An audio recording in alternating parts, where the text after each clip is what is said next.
இந்த பொங்கலை நாம் எங்கேயோ சாப்பிட்ருக்கோமேன்னு தோணும். இந்த பொங்கலை நீங்கள் ட்ரை பண்ணீங்கன்னா கோயிலில் சாப்பிட்ருக்க வாய்ப்பு இருக்குது.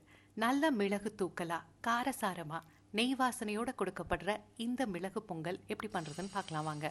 இதை செய்யறதுக்கு அரை கப் பச்சரிசி எடுத்து இதை 2-3 வாட்டி நல்லா கழுவிட்டு இது கூட 5 பங்கு தண்ணி, அதாவது அரை கப் பச்சரிசிக்கு 2.5 கப் அளவுக்கு தண்ணி சேர்த்து மூடி போட்டு 20 நிமிஷம் ஊற வச்சுடுங்க. 20 நிமிஷம் கழித்து 1/4 டீஸ்பூன் அளவுக்கு உப்பு சேர்த்து இதை 6 விசிலுக்கு நல்ல வேக வச்சு எடுத்துக்கோங்க. நல்லா குழைய வேகணும். 1.5 டேபிள் ஸ்பூன் மிளகு எடுத்து இந்த மாதிரி ஒன்றும் பாதியமாக பொடிச்சுக்கோங்க. ரொம்ப மையாக பொடிச்சிட வேண்டாம். மிளகு இந்த மாதிரி தெரியணும். இப்போ அரிசி பார்த்தீங்கன்னா நல்ல குழைவாக வெந்திருக்கும். கொஞ்சம் தண்ணி இருக்க மாதிரி இருக்கும். தண்ணியோடு சேர்த்து நல்ல சாதமே தெரியாத மாதிரி மசிச்சு விட்டுக்கோங்க. தளர்த்தியாக இருக்க மாதிரி பார்த்துக்கோங்க. தேவைப்பட்டா வெந்நீர் சேர்த்துக்கோங்க.